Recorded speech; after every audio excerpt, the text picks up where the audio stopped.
नमस्कार दोस्तों। बहुत दिन बाद आज एक वीडियो बनाने का मन किया। देखिए, गैप अप और गैप डाउन में ज़्यादातर लोग फंस जाते हैं। गैप अप के बाद लोगों को बाई करने की आदत होती है। ये नहीं देखते हैं कि गैप अप ऊपर सस्टेन कर रहा है कि नहीं, या नीचे आना चाहता है कि नहीं। दोनों चीज़ देखना चाहिए। आज का देखिए, बैंक निफ्टी में जो गैप अप हुआ था, ये पिछले दिन का रेंज के ऊपर ही खुला था। लेकिन अपना जो पिछले दिन का रेंज था, उससे काफ़ी ऊपर खुला था। यानी करीबन 200-300 पॉइंट ऊपर खुला था, और उसके बाद अगला कोई कैंडल जो है उसके ऊपर नहीं गया।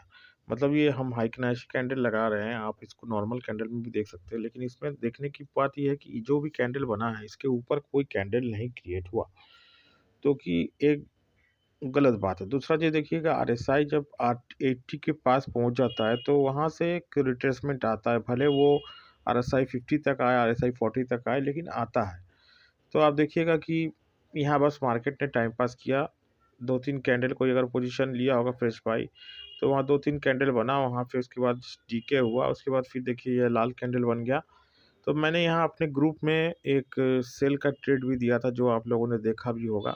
मैंने एक बताया था यहाँ पे कि भाई, आप लोग शॉर्ट करना चाहते हैं तो शॉर्ट कर सकते हैं। देखिए, ये 735 में मैंने ये ट्रेड दिया था, और वो देखिए यहाँ जाके नीचे आके 675 तक गया था। तो कहने का मतलब ये है कि ट्रेड था और आप चाहे ले सकते थे। यहाँ पे मैंने फिर जब देखा कि पोजीशन, जबकि ये सही जगह नहीं था बाई करने के लिए, क्योंकि वहाँ से आगे जाके मार्केट ऊपर भी गया था, लेकिन साइडवेज टाइप का था मार्केट। तो इस तरह का मार्केट को ट्रेड करने का सबसे बेस्ट तरीका क्या जानते हैं, कि आप एकदम टॉप के ऊपर जब रहे मार्केट यहाँ पे, तो अगर आपको कोई रेड कैंडल दिखे जो 3-4 कैंडल का लो तोड़ दे, जैसे ये कैंडल ने बताया था, मैंने जो किया था, मैं आपको लॉजिक बता रहा हूँ। ये जो कैंडल देख रहे हैं, ये 3-4 कैंडल का ये छोटा-छोटा कैंडल देख रहे हैं ना, जब चढ़ते वक़्त, इसका जो है 3-4 कैंडल का लो तोड़ दिया। उसके बाद ये अगला कैंडल भी देखिए उसी चीज़ को रिपीट किया। तो इस तरह जब कैंडल आपको दिखे, तो आप उसमें एक शॉर्ट पोजीशन बनाइएगा। इसमें आपको रिस्क बहुत कम होगा। देखिए, 800 का अगर आप मान लीजिए जब 40 पॉइंट का रिस्क लीजिएगा, उसमें आपका कितना नुकसान होगा? मुश्किल से आपको 1000 या 2000 का नुकसान होगा, अगर आप 2 लॉट में काम करते हैं तो। और उसके बाद देखिए, आपको 100 पॉइंट का मिनिमम मूवमेंट मिल जाता है।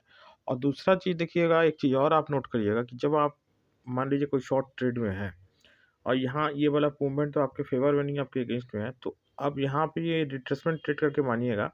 तो यहाँ पे देखिए, जब भी कोई आरएसआई 50 के पास अगर मार्केट रहता है, और वहाँ से अगर मार्केट बैक करने की कोशिश करता है, तो एक बार जो भी पोजीशन आपके पास है, वो काट के निकल जाने की कोशिश करिए।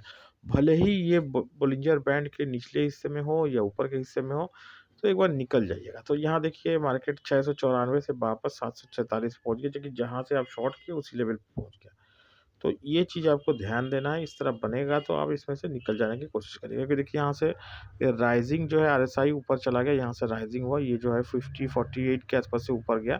तो यहाँ आप निकल जाइएगा। और एक चीज़ और देखिएगा, कि यहाँ पे जो ये गैप बन रहा है ना, ये जो बीच में गैप बन रहा है, ये देखिए लाल कैंडल और इसके बीच में जो गैप बन रहा है, ये भी आपके लिए नुकसानदायक है। ये जब बनता है ना, तो समझिए कि रिवर्सल एक आने का चांसेस रहता है। तो ये चीज़ देखिए, बॉलिंजर बैंड के पास भी बन रहा था। आपको यहाँ नहीं पता लगेगा, ये बैंड यहाँ बन जाएगा तो थोड़ा पता लगता है। तो यहाँ पे आप एक बार जो है निकल जाइएगा इस रेंज पे, ताकि आपको नुकसान ना हो, तो मतलब ज़्यादा लाभ ना हो तो नुकसान भी ना हो। फिर यहाँ देखिए, ये काफ़ी ऊपर गया घसीट-घसीट, लेकिन अगर आप बाई किए होते ऑप्शन नेकेड, तो आपको इसमें फ़ायदा नहीं होता, क्योंकि इसमें आपका जो है अ, जो टाइम डीके आपका लॉस खा लेता। फिर यह देखिए, दूसरा तरीका है बाई करने का। पुट साइड में मैं ज़्यादा प्रेफ़र करता हूँ। यहाँ देखिए, आरएसआई जो है ना, यहाँ देखिए 60-80 ये सब चीज़ नोट करिएगा। ये देखिए अपर बैंड के पास है, और जैसे कि मैंने आपको कहा है, कि जैसे कोई लाल कैंडल आता है ऊपर की तरफ, माय बैंड के इसके ऊपर की तरफ, और जो नीचे के 2-3 कैंडल का लो तोड़े, देखिए यहाँ टूटा है। मैंने यहाँ कोई ट्रेड नहीं दिया था, मैं आपको जस्ट बता रहा हूँ। तो ये 2 जो कैंडल्स आपको दिखता है, ये आपको एक सिग्नल देता है। तो यहाँ पे आप देखिए, सेम 800 लेवल का आपको स्टॉप लॉस था, और यहाँ आपको रिवार्ड आपको अच्छी तरह से दिख रहा है, कि वही सेम लेवल या उससे ज़्यादा आपको लेवल मिल जा रहा है। तो यहाँ पे आप ट्रेड हमेशा ऊपर की तरफ या नीचे की तरफ लेने की कोशिश करें, ताकि आपका रिस्क बहुत कम हो। और एक चीज़ और देखिएगा, कि इसमें नॉर्मल में आपको नहीं दिख रहा है, जब आपको बड़ी कैंडल इस तरह दिखे 1, 2, 3, तो उसके अगेंस्ट में ट्रेड लेने से बचिएगा, क्योंकि फेवर आपके नहीं है। और दूसरा चीज़ है, जब आप ऊपर से शॉर्ट कर रहे हैं, देखिएगा कि आरएसआई 40-60 से नीचे चला जाए।